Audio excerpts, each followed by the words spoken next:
friendly countries.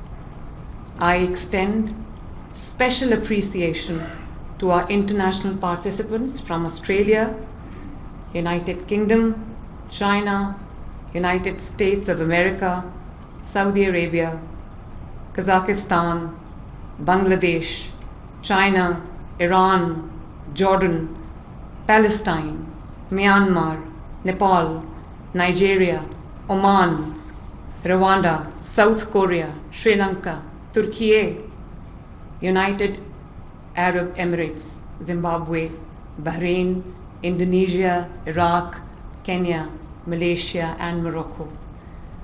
Your presence strengthens the bonds of friendship and professional collaboration. I'm also glad to host here the future military leadership of Pakistan and the future military leadership of our friendly countries. Henceforth, my friends, you are the ambassadors of Pakistan to your respective countries. Very happy to meet you all. Ladies and gentlemen, we remain indebted to the sacrifices of our armed forces, whose courage and dedication safeguard our sovereignty.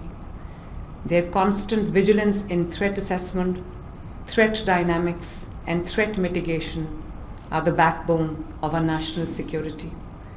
I would also like to appreciate the officers of the Pakistan Administrative Service, Foreign Service of Pakistan, Police Service of Pakistan, Federal Board of Revenue, and officers from the civil services, whose hard work, professionalism, and commitment to Pakistan, to public service, ensure continuity of governance and delivery to our people. And I'd like to congratulate Pakistan Armed Forces and also the forces from the friendly countries on the historic victory of Banyan Marsus. Pakistan is a proud country today because of that. And I would like to commend and laud the exceptional leadership of Field Marshal Asim Munir in the wartime. Pakistan is really proud of all of you. And ladies and gentlemen, National Defense University holds a place of immense and great respect and glory. It has produced generations of leaders who serve with vision and with integrity, not only for Pakistan, but also for partner nations. NDU truly reflects Pakistan's commitment to knowledge, peace, and professional excellence. We all are very, very proud of you. Ladies and gentlemen, now some heart-to-heart talk. How I view national security. There are many, traditional schools of thoughts that pivot on the national security around hard power.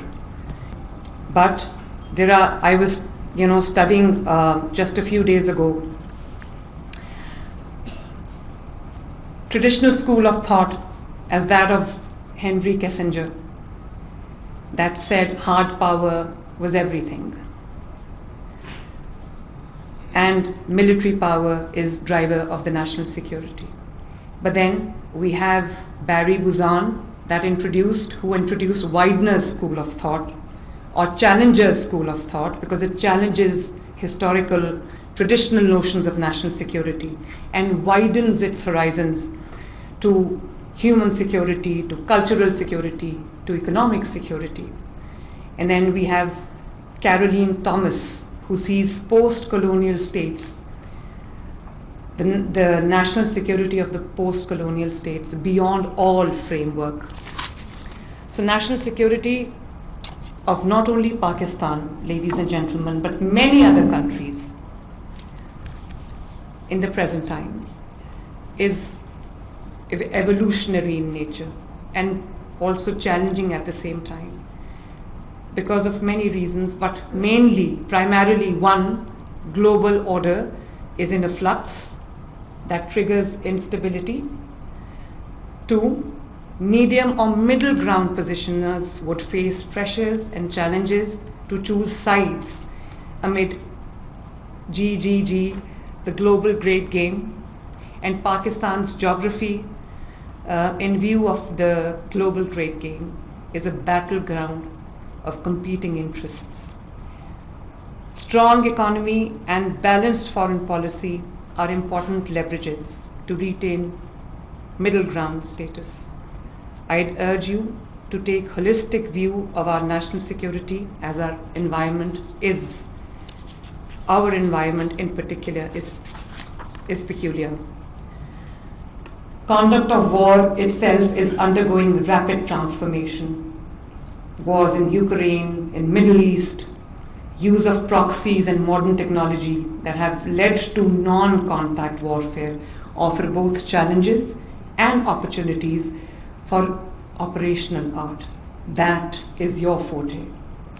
While military takes care of external front predominantly, a stable, unified and progressive inner front is imperative, ladies and gentlemen. And when you sever linkages between external and internal threats, when you sever the linkages, what happens is unfortunate, but what happens is then East Pakistan, Ukraine, Bangladesh, Nepal, these are all internal weak front is a breeding ground for all ills. If the country is weak from the inside, ladies and gentlemen, even if there's no external threat, even if there's no external aggression, it poses a serious threat to the national security. The countries that are nuclear powers, just as we saw Soviet Union, had multiple nuclear weapons, yet disintegrated. It is because the countries break from the inside and not from the outside. And like what happened in 1971. So conflict within is dangerous, and especially Pakistanis have to understand that. It goes for every country. Good governance, proactive governance, hard work, good policy making. It enables conflict-free within, because a stable country, an economically sound country, a developed country is seen with reverence, is seen with respect.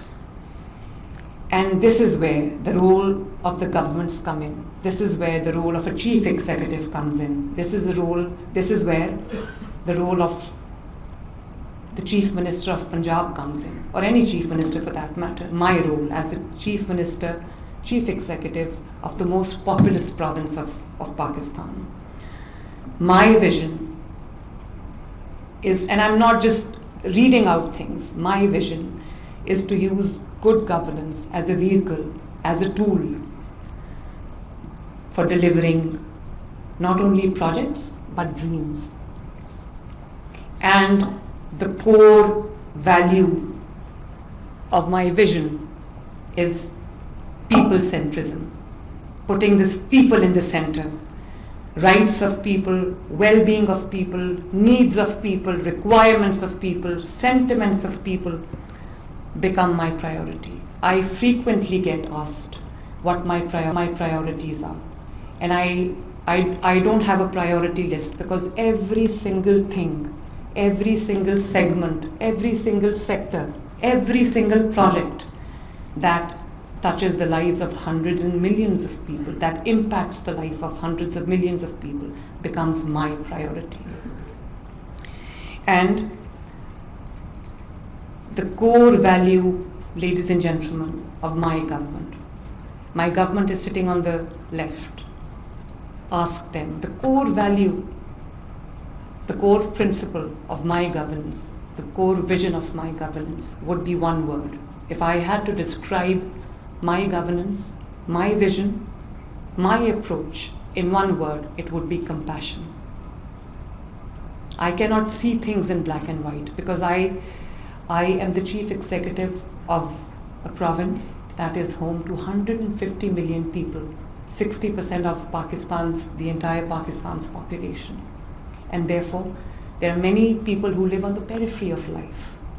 They're away from the luxuries of life, trying, burning their midnight oil, their sweat and toil to make ends meet. So my decision has to be very well thought out. It has to be compassionate. I have to be compassionate. And this gentleman who is the Chief Secretary of Punjab, sometimes, he jokingly says that I fear that you're going to put 10 billion rupee notes on an airplane and drop them from the air. But honestly, ladies and gentlemen, compassion, the well-being of people, the good of people is my guiding light.